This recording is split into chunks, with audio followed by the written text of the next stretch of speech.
was a commodity. Okay, or at least recorded. That Bitcoin, this is the best part, where I say what you did, but he was the first CFTC chair to say that Bitcoin was a commodity, and therefore transactions based on that, particularly if there was fraud in interstate commerce, for example, would be under the CFTC's regulatory jurisdiction. But it was a watershed moment in many ways, which led to futures and other kinds of financial products based on digital assets, starting with Bitcoin. I then came along a couple of years later, made a similar determination with respect to Ether, and there we were. But understanding digital assets and the power that they bring.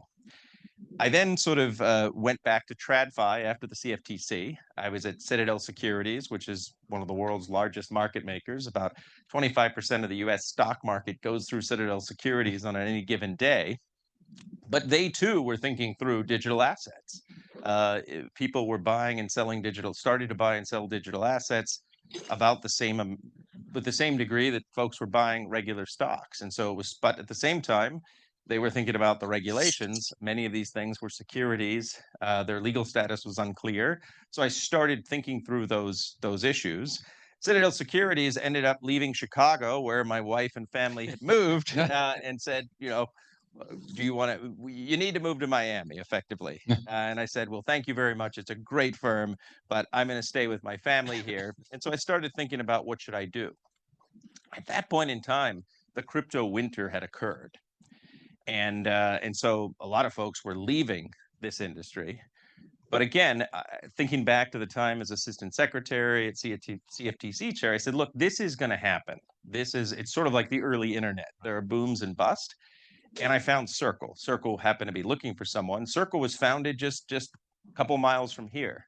And it was founded by Jeremy Allaire, who said, one day we're going to have money and it's going to be over the internet, and we want to be pioneers. So I asked myself the question, who is likely to actually do this technologically and operationally? And the second question I asked, having been in the government and having a little bit of a reputation as a member of the bar and a law-abiding citizen, who's going to do this the right way? Who cares about trust, transparency, law-abiding? So Circle answered both those questions. Yes, I signed on. Okay. And here I am. Okay, great. All right, so let's talk about the market and the future. The Genius Act has been passed.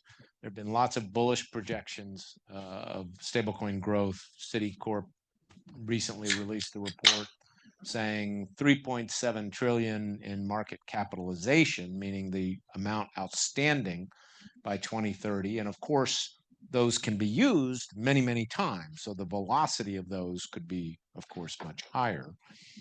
What's your view? And in particular, tell us what you think are going to be the most interesting and the most prominent use cases. Today, stablecoins are largely used to trade crypto. People in countries with weak currencies have used them to get exposure to the dollar. People talk about them being used for remittances. But what do you see happening? Yeah, so I definitely think you're going to see stablecoin circulation grow globally. I think the Genius Act unlocks that.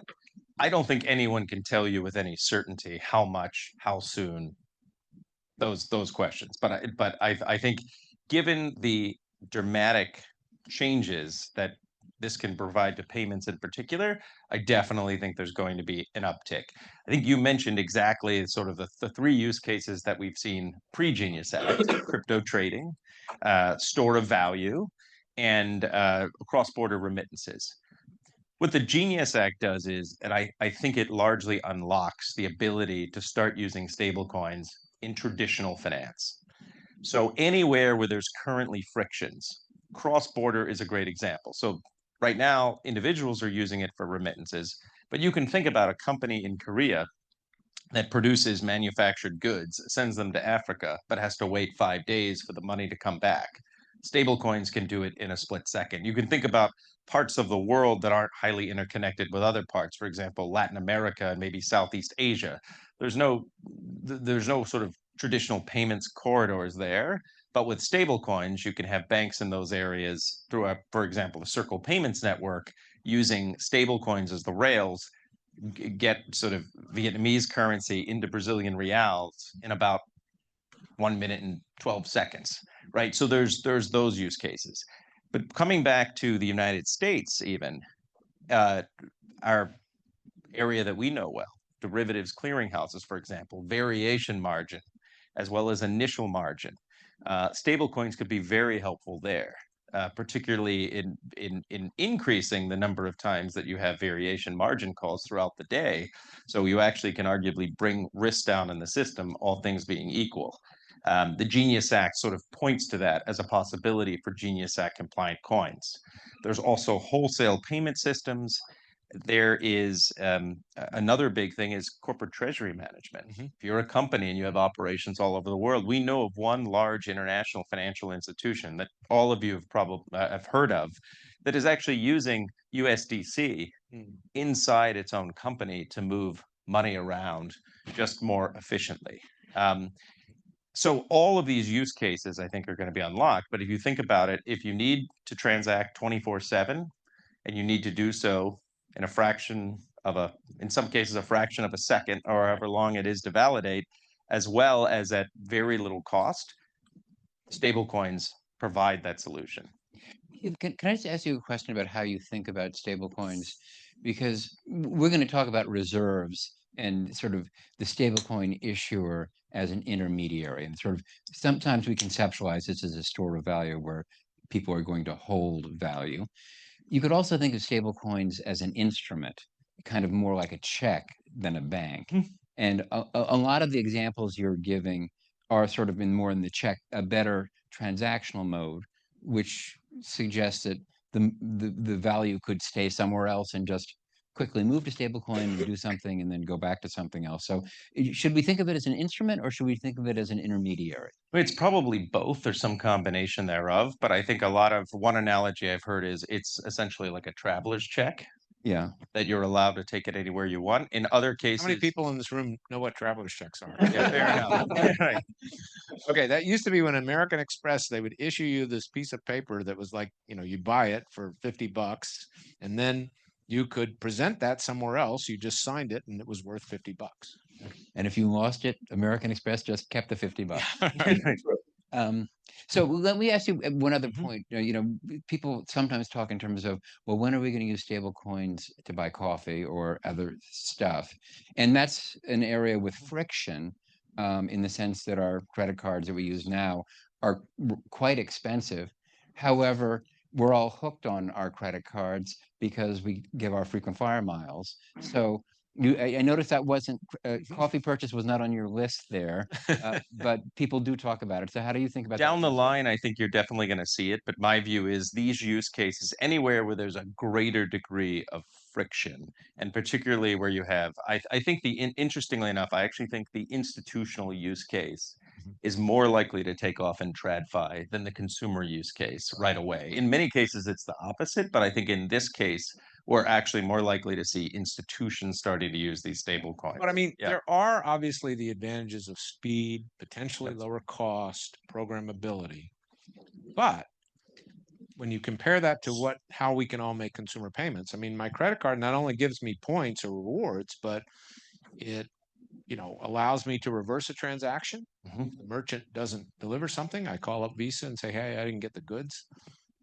It gives me fraud protection, right? Because they're out there checking, hey, are you really in Arizona right now? And we don't have those things with stable coins. And for a big company, that uses the Fed wire system, are they really going to send $50 million through using a stable coin on Ethereum where, boy, if something gets hacked or something goes wrong, who do I sue? So how do you think about those issues? Yeah, so I think on the last issue you gave, if they're sending it through FedWire to a bank in Maine or something, you can use FedWire for that. If they're sending it overseas, that's a different story. Then FedWire can't necessarily do what you intend to do. I think on the consumer use case, as more and more folks end up have their electronic wallets, you might actually see an impetus from consumers to say, we'd love to see the acceptance of stable coins. Where I think it's more likely to come, though, is from the merchants. So is it a place called Grendel's? What's the place around here? Yes, right. So you can imagine them paying 3% while you get your airline points or something. They're paying 3%. They're more likely to say, we'll accept stable coins, right? So that's why I think the institutions are likely to make the first step. Anyone who's paying and who's feeling that friction directly. But we're already seeing today Visa, MasterCard, Stripe actually building USDC into their rails. Yeah. That's interesting what they're thinking there, because they would cannibalize themselves potentially unless they carry over their interchange fee. Right. Yes. And yeah. Sorry. Let's maybe focus on the Genius Act for a minute. We've passed the law, but we're now in an implementation phase. There's going to be a lot of rules written by the bank regulators, by the Treasury.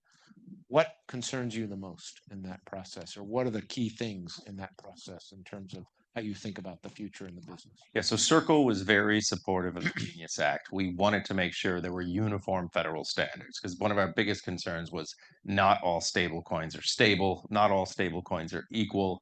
There was something called who's heard of Terra Luna back in the day? Did anyone suffer from Terra Luna? Okay, good. All right. So but there are a bunch of things out there purporting to be dollar stable coins that were held to virtually no standards whatsoever. So this was absolutely critical for us to get those standards in place.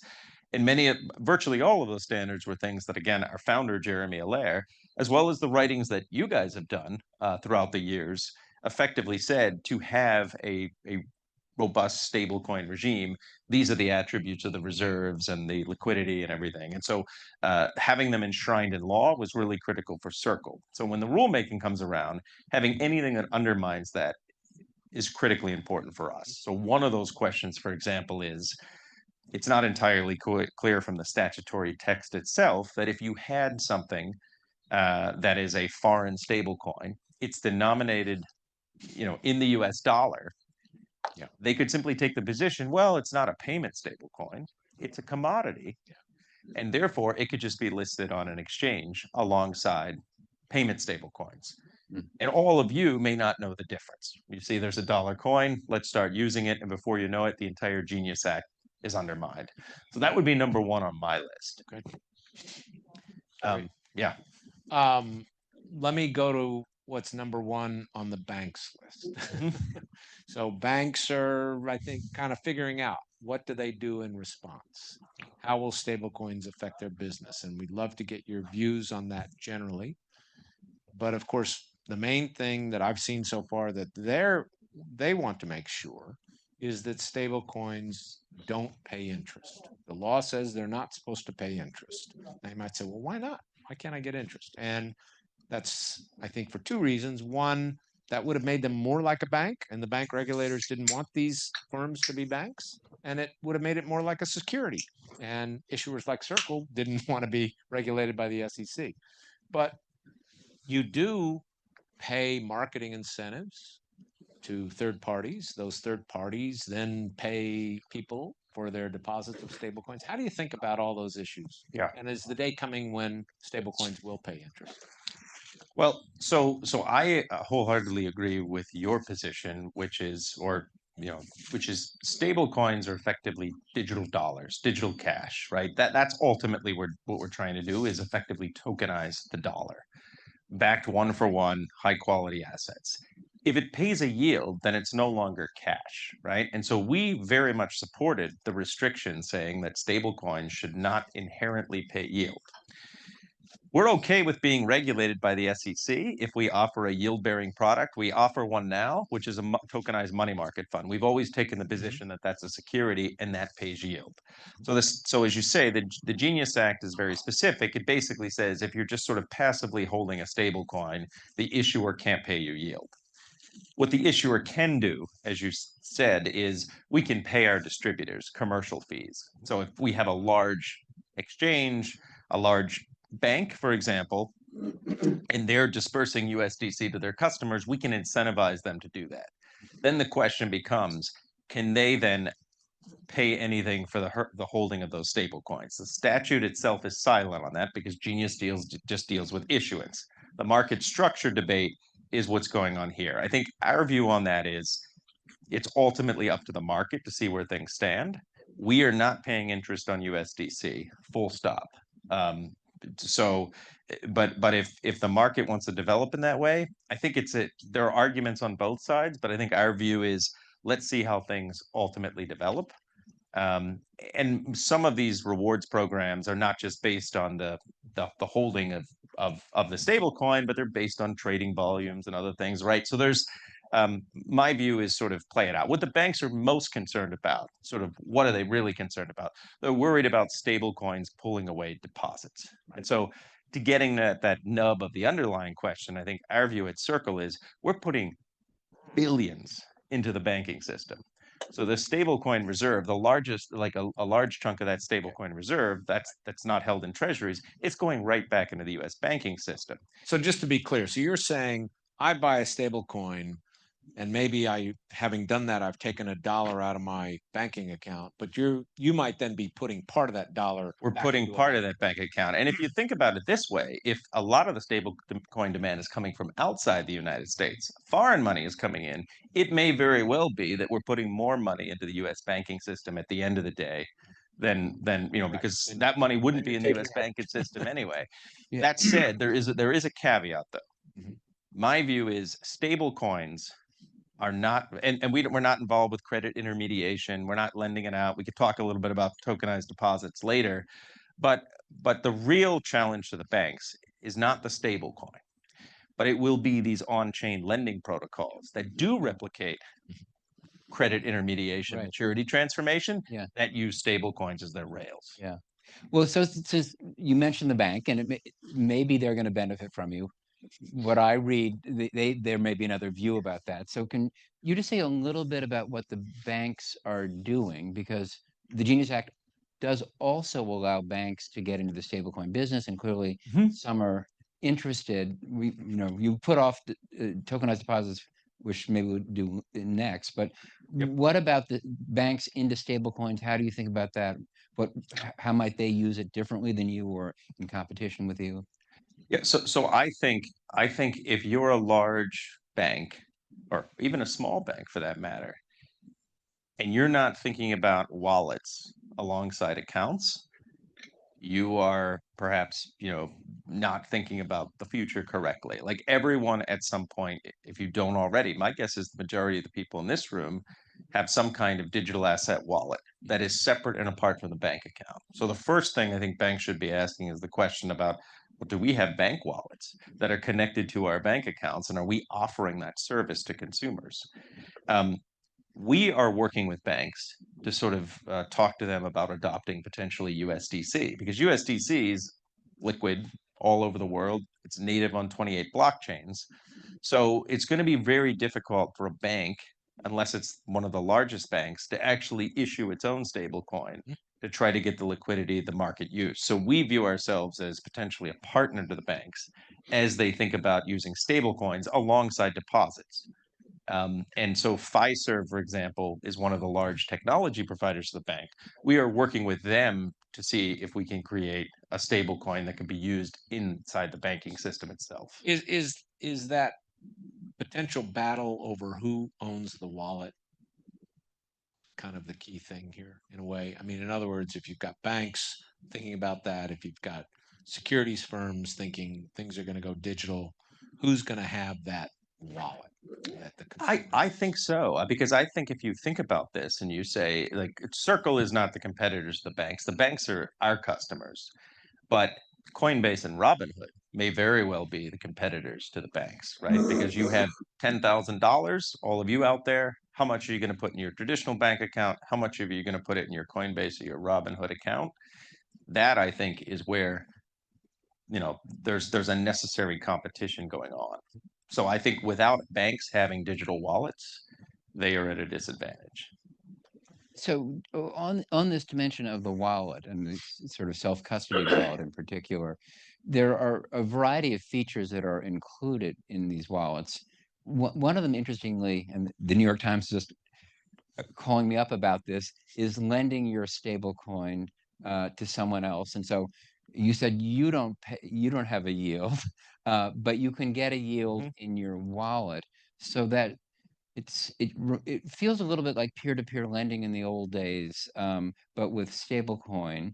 That might be competition to banks. It might raise all sorts of issues. How do you think about that kind of credit function with your product? Is that are you concerned about it, or does it need more regulation, or just is Well, I certainly think we should be thinking about those issues, right? Yeah. I think we're seeing an on-chain economy develop. Yeah. And some aspects of that on-chain economy will bring efficiencies and needed competition, but other aspects may neglect the years of lessons learned from financial regulation. And so that's why market structure regulation is so important. And it's not just sort of the CFTC, SEC trading world, it's also the banking world. Yeah. Some of these on-chain products are arguably, I mean, the question is are they taking deposits and lending simultaneously? If so, that's the definition of a bank or a banking activity, right? Speaking of banks, though, today you are licensed in New York, but you are applying for what's called a national trust bank license with the Office of the Comptroller of the Currency. Now, that's one of the ways that the Genius Act says stablecoin issuers can be essentially regulated or licensed. So why do you want to become a bank? And Yes. how will it change your business, or how will it affect your business? Yeah, so it's an interesting quirk in federal banking law that you guys are both familiar with, that a trust bank is called a bank, but really it's more of a trust. Yeah. So unlike a regular bank, it's while the trust would take deposits, it wouldn't lend it out. It wouldn't be involved with credit intermediation. So we have applied for a trust bank charter to essentially manage the reserves that back USDC. And also serve as a collateral trustee. So if something were to happen to the reserves, we have the bank. It's possible down the line, by the way, the trust could become the issuer of USDC as well. We've started off, I think, with sort of crawl, walk, run. First get the charter, have it manage the reserves, have a trustee relationship. It could ultimately morph into the actual issuance and redemption of USDC, but sort of time will tell. Because we're over $10 billion, we will have the OCC under Genius supervising us. So to have the federal charter, If you're makes some below intuitive 10 sense. billion, then you can be regulated at the state level. Yes. Right. But how will this impact the consumer, or will it? Well, I think Circle has always focused on trust, transparency, compliance. And the OCC, a charter from the OCC, I think is the gold standard internationally. And so us Circle having that and So being, yes. even though there's no deposit insurance, it's not like you can say you're insured by the FDIC. You think that moniker of the OCC licenses The OCC and the protections that come with having the federal charter, its bankruptcy remote, all of those features, I think, make it strong. So you mentioned internationally, and we talked about this a little bit beforehand, but the vision you have, assuming you get the OCC charter and you have the OCC as your regulator, that's helpful when you go to Europe or Asia. If you're thinking of this issuer as being the one that services the global market. Exactly. And so can you just say a little bit about how that seems to be the vision you're thinking about. How are those other markets thinking about you coming in sort of in Genius Act, guise? Yeah, it's a great question. And one of the things that we advocated for strongly in the Genius Act was sort of a regime of equivalence, if you will, equivalence and recognition, because I think we do have USDC issued out of France separately under MiCA, which is the European regulation. But it's a lot simpler to have USDC issued out of the United States. And remember, these are tokenized dollars. So if someone's over in Japan and they need a dollar, they're probably more likely to want a dollar that comes from the United States that's more easily backed by US T-bills in the United States. And having the OCC charter, I think, makes that case far easier. Explainable, and also there's an existing relationship between the OCC and the national regulators in certainly the G20 countries and beyond. Yeah. But what about foreign currency stablecoins. I mean, we have lots of countries around the world now setting up frameworks. Hong Kong, Singapore, Japan, the UAE. There are stories about lots of applicants. I know you probably can't talk about any particular country. I know Hong Kong has said they don't want any applicants talking about their applications. Nevertheless, the rumors are there are lots of people applying for a Hong Kong license. How do you think about just foreign currency stablecoins being issued by Circle generally? So we have one. We have the euro. You have So the euro. EURC Yeah. is I think it's the largest European euro Yeah. stable coin, Yeah. and one of the first. And it is issued out of France under MiCA, and that's the sole place that we issue it. I think our longer term view is, and we could talk a little bit about this, Circle is really trying to build the infrastructure layer for this new internet financial system. The Circle stablecoin network is critical to that. At its center, the dollar and the euros, two of the largest currencies in the world. I think because we have the operations in France and here in the United States, we're well positioned to issue those. When it comes to all different currencies, I think we would love to have strong issuers in these other countries who we can partner with issue more stable coins, because the more stable coins in other currencies, the easier and more exchangeable it is. And so Better for the whole the ecosystem. better for the whole ecosystem. We would love to see other fiat denominated stable coins. It's unclear not whether Circle would do that. Okay. We think there's other folks that are probably better positioned to us, but we can work with them. We can provide some of our technology stack and partner with them. So we would like those, again, high quality issuers from regulated jurisdictions to be a part of the Circle stablecoin network. So to say a little bit more about that, so that's a vision of the world where there's multiple stablecoin issuers in different currencies. It may or may not be the same company. But we also have talked quite a bit about cross-border payments, about US, that felt like US dollars going overseas. So how do you think about outbound US dollar stablecoins versus indigenous stablecoins in other jurisdictions? How are those two markets? We welcome it because we think ultimately the current FX market will be replicated on chain. So in order to do that and do that well, we would want to see stable coins or other digital assets. You could have CBDCs. Yeah. That's a possibility.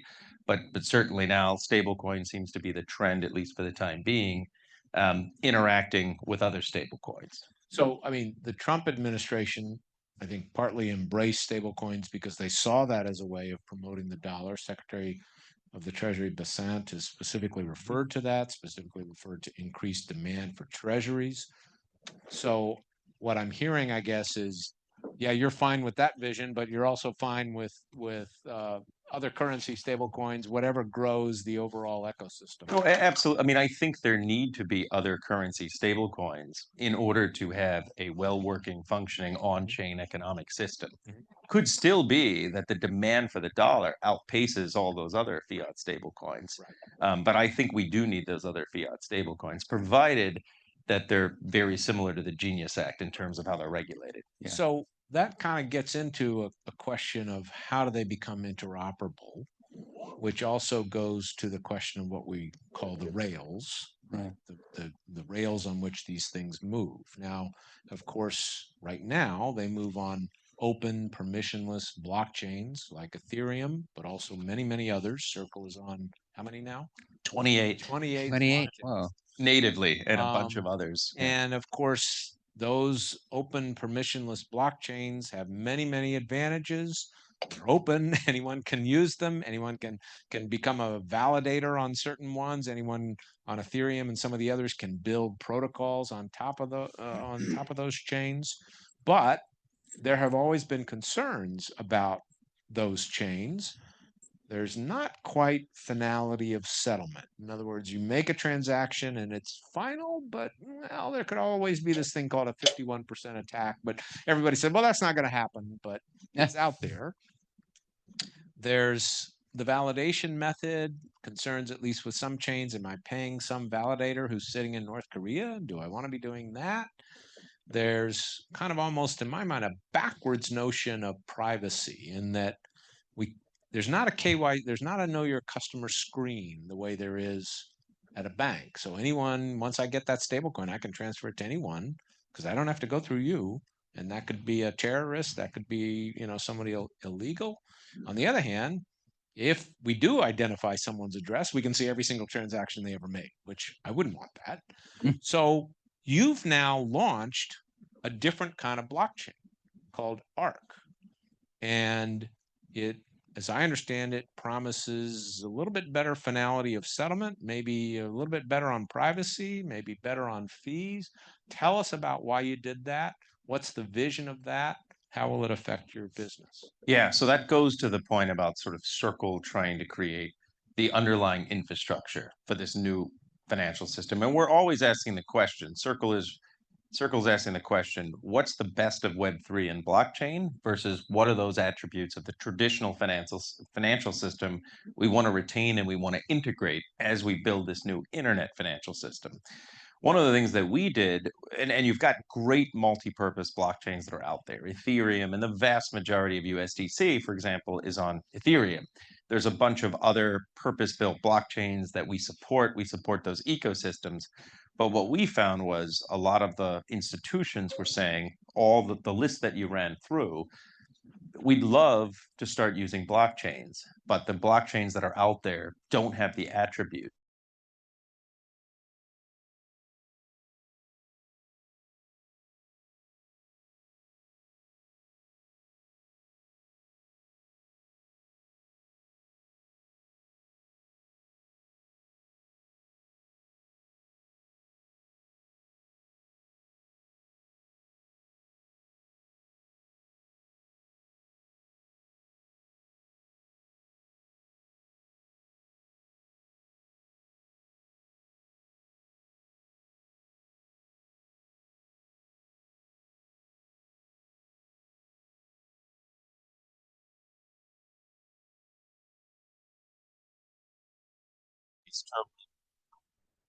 Is is something that a lot of people write, because if The you're native token being the thing I use to pay for my transaction. exactly, so if the 28 blockchains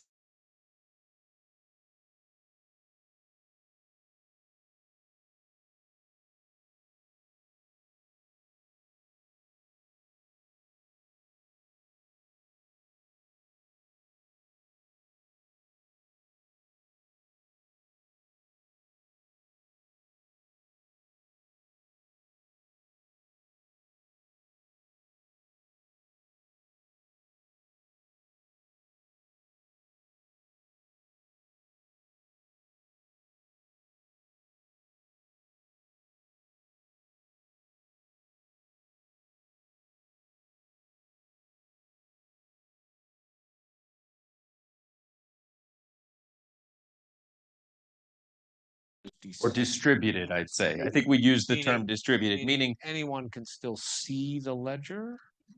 well, that goes to the I think what we would goes to say is it is an open network that anyone could still use the blockchain, participate in the blockchain, but the validators themselves would be permissioned. You are not obviously the only ones doing this. This is an area that any of you interested in this space should closely watch, because you've got a number of other big players developing these sorts of new blockchains which address a lot of the same things. Stripe has something called Tempo.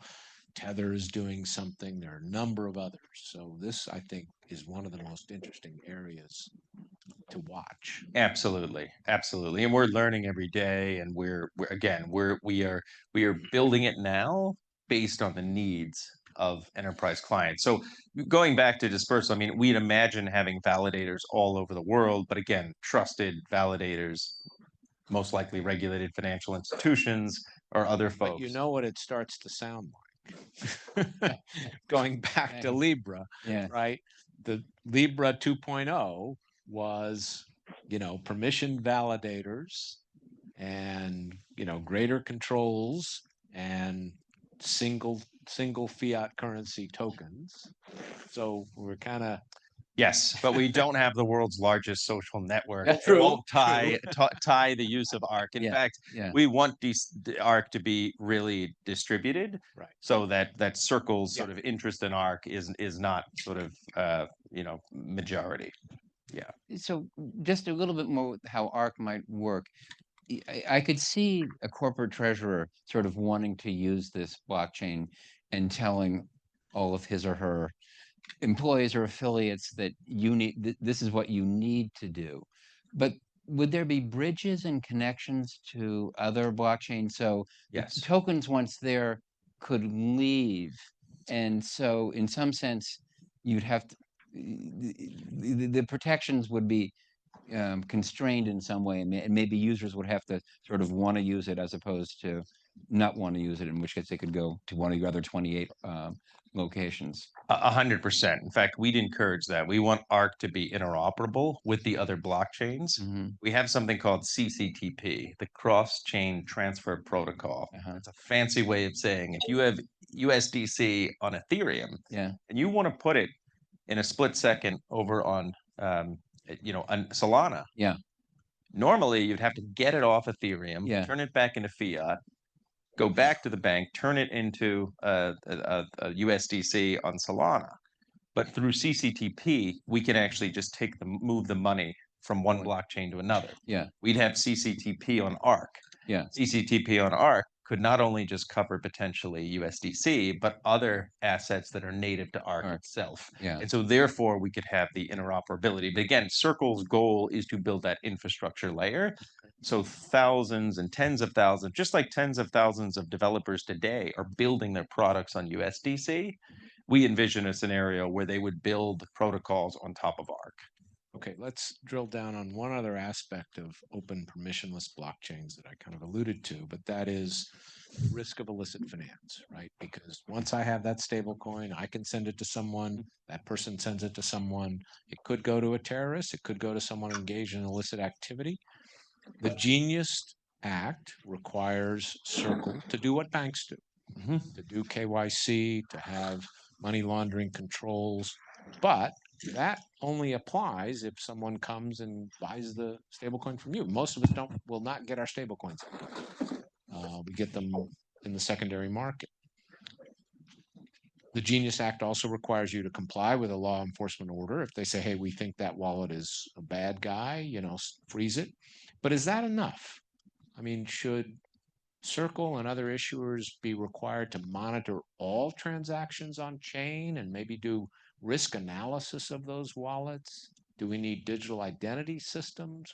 Well, how do you think about all those issues? Yeah, so first of all, the Genius Act requirements Circle advocated for because those requirements already apply to us. So as a money transmitter, a New York bit license firm, we already, unlike other stablecoin issuers, Circle it complied with the Patriot Act. So it's very important. So all the know your customer rules. The question then becomes, once the stablecoin leaves Circle's customer and Circle's customer's customer and is out there in the ether, so to speak, what then? For sanctions compliance, Circle has the ability and does this each and every day. For whenever a USDC falls into a listed wallet, a sanctioned wallet, we have the ability to freeze it immediately, and we do. So that is very important. So when it comes to sanctions, we have the ability to do that. What we don't have the ability to do is we know our customer, so we can detect and prevent potential money laundering or terrorist financing based on our customer doing irregular things. But once it's gone and it's out there, it's just like the banking system. We don't know who those people are. We don't know. We can't judge whether or not these are typical transactions or not. So the answer, I think, is number one, making sure that many of our intermediaries, our customers, are regulatorily compliant. Because we've seen that about 57% of USDC is only one hop away. But you can monitor all transactions. You can do some sort of risk analysis. There are firms that do that, right? I mean, Chainalysis, one of the blockchain analytic firms, does that, has various databases and tools they use to try to identify illicit actors. Now, those systems have limitations, right? We've seen that this week, right? Because Chainalysis came out with a report, I think in July, saying there was 15 billion held in illicit or suspicious addresses. And then 2 days ago, the US government seized 15 billion of illicit actors in Cambodia that Chainalysis wasn't even including in its statistics. So they only know as much as they know. but yeah, can do more monitoring. Should you? the short answer is that law enforcement, the intelligence community should absolutely be doing the monitoring. All right, so Should be you're looking saying out it there. should be that. Correct, but because they have the tools and the resources, all they're right, going to be able fair to enough. know which what. However, we need to work with them.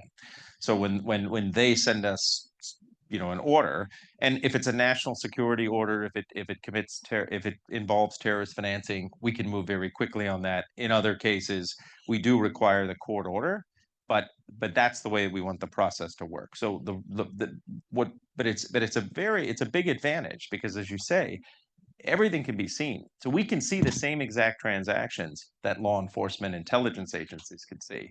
So they have a lot more information than we have. So first and foremost, I think them focused out there, us having systems in place, which we have, to be able to, if a law enforcement request comes in, to be able to move on that, I think is important. And then obviously having intermediaries throughout the chain. So 57% or so of USDC is only one hop away. So a Coinbase or a Kraken or an exchange, they, under the market structure regulation, should probably also need to comply. So you're extending out that regulatory perimeter, and then about 87% of it is 2 hops away. So if a trading firm is trading on an exchange, and that trading firm then is transacting with someone, chances are that trading firm will also be a financial institution. So that is the way to do it, is to continue to cast that net. So you actually have legitimate know your customer knowledge. Whereas once it's out there on the chain for the world to see and it's 30 hops away, we don't know, but law enforcement at that point can look at it, and we need to be responsive. So could you just say a little bit more about what the vision you have might look like? Because, clearly the bad folks will know how many hops away they need to be. So wherever you put your line, they will go one beyond it. But it sounds like you're envisioning a chain analysis kind of operation within FinCEN or OFAC or NSC. That's a big undertaking with a lot of resources that would be required for it. Is that kind of what you're advocating? Well, I'm advocating for that, and you mentioned something about digital identity, which I think is ultimately where we'd like to go as well, Yeah. where you would have a scenario where the vast majority of wallets in the world have some kind of verifiable digital identity, Hmm. where you can understand who's you're transacting with. But this is something where the international community, this is a sort of 5 to 10 year plan, but it's Yeah. something we should start building on now. Yeah. I think that will solve a number of the problems. But when you think about what the war on terror cost, what all the other expenditures, here we literally are seeing everything, which Yeah. is not what we've seen in the past. So terrorist financing in the past would be someone taking cash to Yeah. somebody in a cave. Yeah. Now we've got it all there on the blockchain. So Yeah. while it is going to be an expenditure, it's going to require additional expertise. Yeah. Net, it may actually be more efficient. I want to So ask. can I just follow up one more question is, interesting where you locate the monitoring. And I think, a public approach, some countries have taken this kind of approach with payments, and it makes sense. There are also things that could be done by the issuers with smart contracts, ways in which you interact with your customers, and, maybe the wallets and exchanges interact, that would make the monitoring easier. Mhm. And so, I think of some of those solutions as being, internal to the industry, and some are being external. Do you see it that way? And what kinds of things might be required of firms like you and trading firms that would make the monitoring more feasible to do or more effective? Yeah, it's interesting. I don't think I have any easy answers at this stage, but it's definitely something that, I mean, I think a company like Circle wants to do the right thing, has had a history of doing the right thing. And so I think we would love to have a dialogue with the rest of the industry to think about the sorts of things we could do to reduce the use of USDC. Right now, USD, our largest competitor, is 30 more times likely to be used in a crime than us. And so we're always thinking about ways to reduce our footprint. There are Yeah. certain businesses and parts of the world where we will not operate in for precisely this reason. Yeah. So some of them are just old fashioned, like we're not going to take clients in that jurisdiction, Jurisdiction. customers in that jurisdiction, because Yeah. chances are it's going to end up in the wrong hands. But if there are technical solutions, if Yeah. there are ways we can embed our smart contracts with with better abilities, I think we're certainly open to thinking through that. Yeah. I want to leave time for some questions. We can go, I think, till 1:45. But since he mentioned his largest competitor, Okay. I sort of want to talk about your largest competitor, Go ahead. or more specifically, the relationship between Tether and the United States, and sort of, I think there's actually an interesting history about the Genius Act on this score. There were various permutations. We landed on one approach, and why don't you talk about both what the rule we got to looks like, and actually how Tether seems to be reacting, and what they're planning to do, as best you can tell. Yeah, so I think the view is that we can't have a scenario where the exception swallows the rule, or the rule is swallowed by an exception, whatever the right terminology there is. Yeah. And so you can't have payment stablecoins that are compliant with the Genius Act and go through all the trouble, and including all the AML, CTF stuff, if you can magically have a stable coin that meets none of those reserve requirements, none of those Patriot Act, BSA requirements, and is sitting alongside the regulated stable coin on the same exchange saying it's a dollar stable coin. The original version of the Genius Act said you're not allowed to issue into the United States unless you comply with the Genius Act. But it didn't say anything about secondary listing. So that was just, again, the exception that would swallow the rule itself. The current version makes it very clear that you can't either issue or be listed. The concern I mentioned is whether there's still some kind of loophole, but I think that can be tightened up. I'm obviously not inside of our competitor's head to think about how they think of the world, but interestingly enough, there are two paths to have your stable coin in the United States. The first is, of course, you just comply with the rigors of the Genius Act itself, all the things we just talked about, or you have the stablecoin review committee effectively bless your jurisdiction and say that it's equivalent or comparable to the Genius Act, so you can be passported in. At this point in time, it appears that Tether is not trying to get USDT into the United States through passporting or issuing that in the United States, but creating a new domestic stablecoin. So that, I think, is very interesting. I'm not sure what their plans are, but it does appear that they're not interested in taking USDT and conforming it to the Genius Act. Yeah, it is very. But I'd love your views on this point. Kind of waiting to see how it unfolds. I mean, they'll obviously do things to make the new token highly interoperable with USDT, right? So that people feel like they can, somehow convert, but still keep it out of the US. I just don't know quite how they're going to do that. Yeah, and look, this is a growing industry. There's enough going on, but I think our view is people will want a digital dollar produced in the United States that is available on more blockchains than any other token in the world, but still is subject to the same rules, regulations. It is interesting the way the Genius Act got written, because I was looking at the Hong Kong ordinance. It's very clear. You issue a stable coin in Hong Kong dollars, you're subject to our jurisdiction. End of story, which is what we should have said. And Mika says that too, Yeah, with the euro. That's exactly right. Okay, let's take some questions. Yeah, please, here. This is really a fascinating conversation. Thank you very much. My question is about the relationship between a stablecoin and a fiat currency. At the start of the conversation, you mentioned Mark Carney, then governor of BOE. At that FSB meeting, you discussed stablecoin and fiat currency. I guess that one of the prerequisites for a stablecoin to be a fiat Take the mic. fiat currency is stability, not too volatile. So my question to you is that what might be your take about the recent volatility of stablecoin markets? Because since last Friday, several stablecoins at least has experienced a slump until today. Yeah. So what maybe I'll take? Great question. My view is those are not payment stable coins. One in particular would pay is what, a 15% yield or something.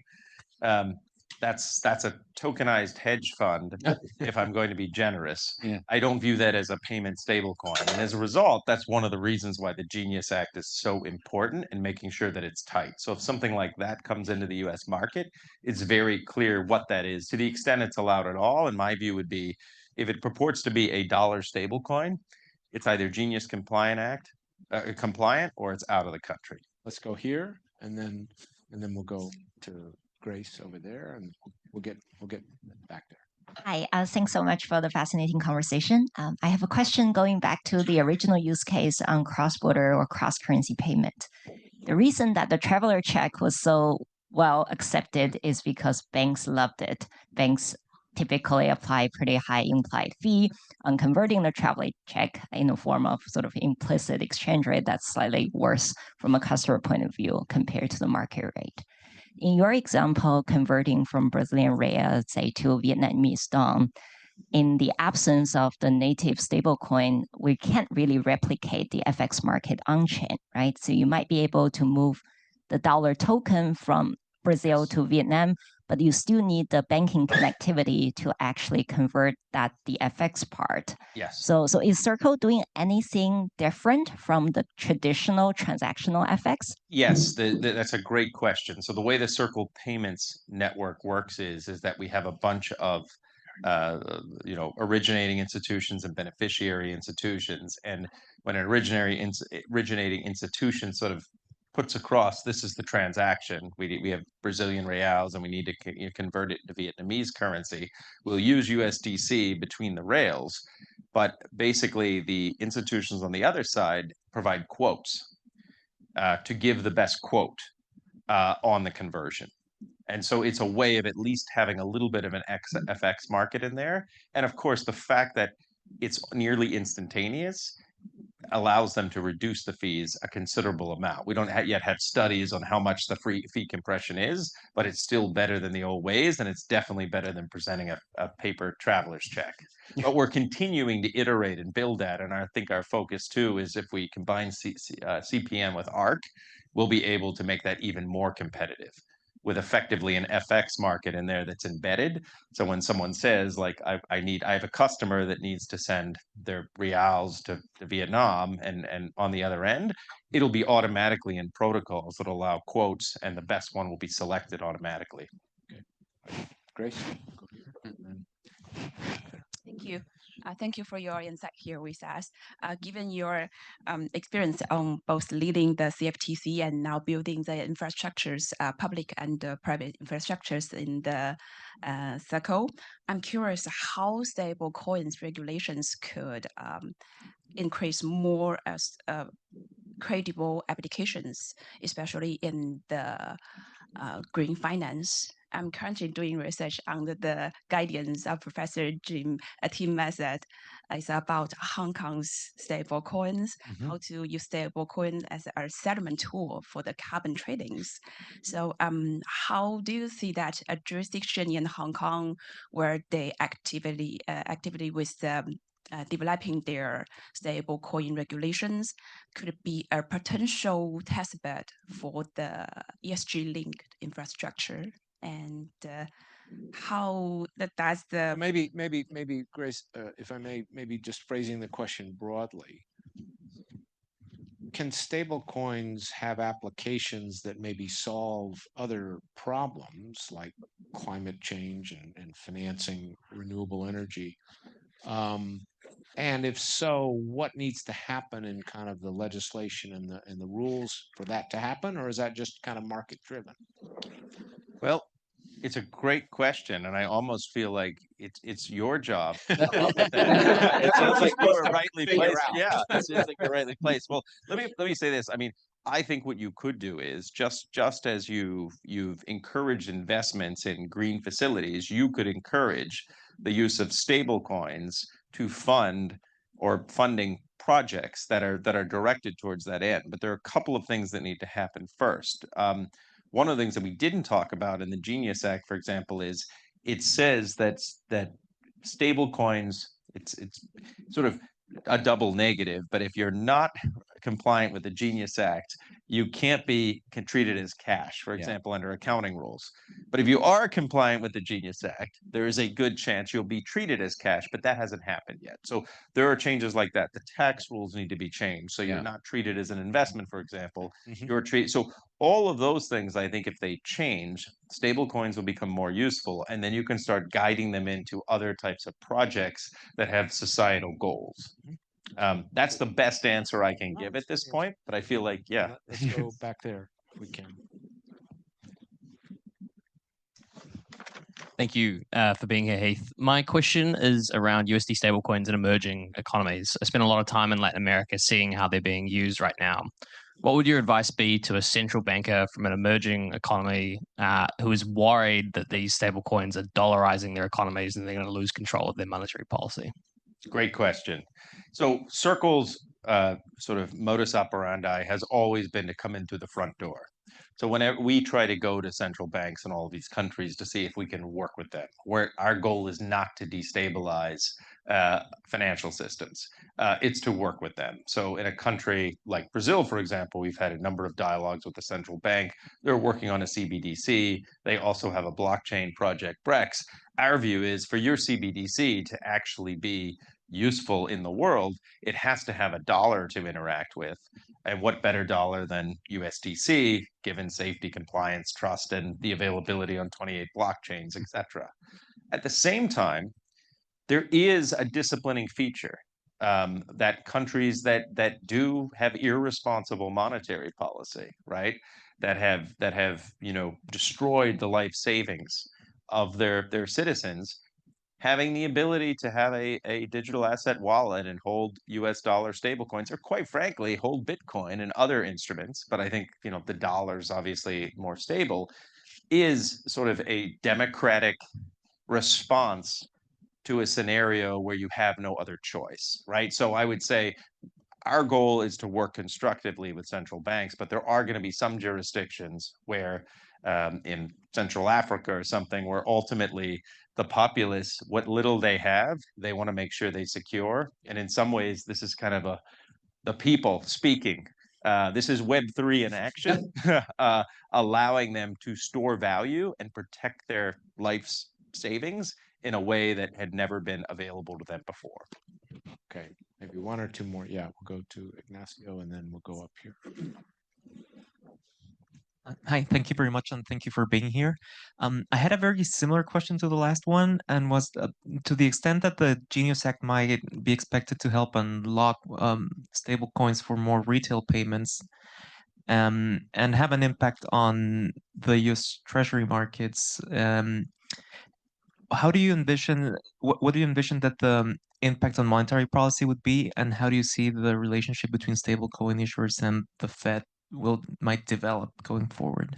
Yeah, it remains to be seen, but I don't think, this is a difference between stable coins and tokenized deposits, in the sense that stable coins are backed one for one. All things being equal, they're a very, very conservative form of payment money, right? As opposed to the fractional reserve banking system, where money is, where it actually magnifies the money supply in a way that stable coins don't, let's say. So stable coins could be used for money transmission. The Fed needs to think through that.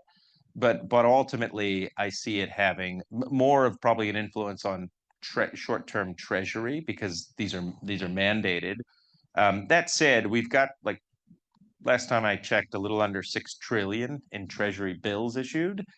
So even if this number goes up, it will modestly increase that, obviously drive borrowing costs down for the US government, but I'm not sure it would blow it out such that folks would say, like, now no one can buy treasury bills anymore because these stablecoin issuers are buying them. Okay, let's go to here, and then I've got one final question for you. I just want to say I'm really impressed with what this administration has done, especially under the Secretary of Treasury. Is very pragmatic. I do like the idea of utilizing, I guess, private companies with their innovation, but I do see something foreign, and it's basically these other central banks that are creating their own e-currencies. How far are we from a day and age where we'll see FX on the chain? And with regards to that, you have what's going on in the market. You're seeing these safe havens. People are questioning the dollar, and people are going into gold and silver. Do you see Bitcoin being, I guess, or the blockchain utilizing those form of maybe precious metals or even rare earths being pegged or something like that, especially with the other competitors in the international market? Yeah, so the question, the answer is just to both. Yes, we'll definitely have an on-chain FX market. We have a little bit of that now, and people are building it as we speak. And that was what I talked about earlier about having other fiat payment stable coins. We are also seeing stable coins that aren't necessarily payment stable coins, but are nonetheless digital representations or tokenized version of gold and silver and things of that nature. I think they probably need to be subject to some degree of regulation, just like the regular commodities markets.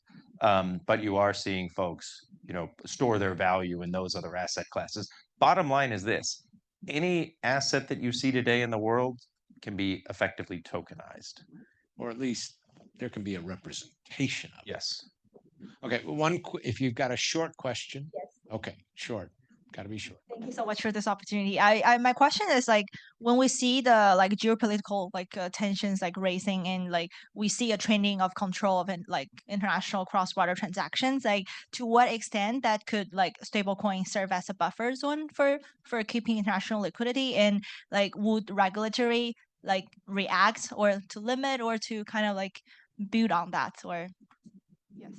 Yeah, great question. I think, yes, the fact that you can send them 24/7 over rails makes things a lot easier. If in fact certain countries are shut off from dollarized bank accounts, for example, obviously sanctions and stuff still apply. So in certain extreme examples, it's still not going to deal with it, allow stablecoin flows, or shouldn't allow stablecoin flows into North Korea and Iran.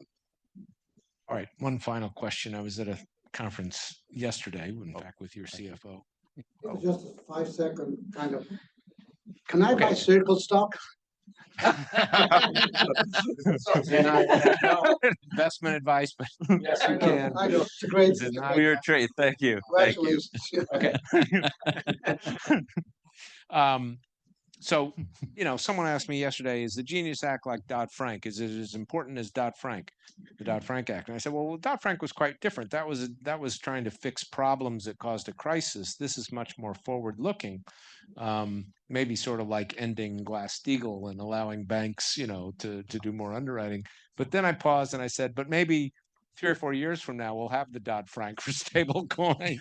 So what is it? I mean, if we're revisiting stablecoins legislatively because there's been some problem, what will it be? I think it's the thing that the most logical for me would be, yes, if we have stuff if we have a scenario where similar to Glass-Steagall, where sort of folks are doing things that ultimately were not intended by the original statute, but have been worn away over time. Yeah. I think if we end up seeing dollar stable coins in use that are not conformance with the Genius Act because they haven't tightened it up, I think you could have another Terra Luna crisis in the United States. Yeah. Okay. Thank you so much. Thank you for having me. Thank you.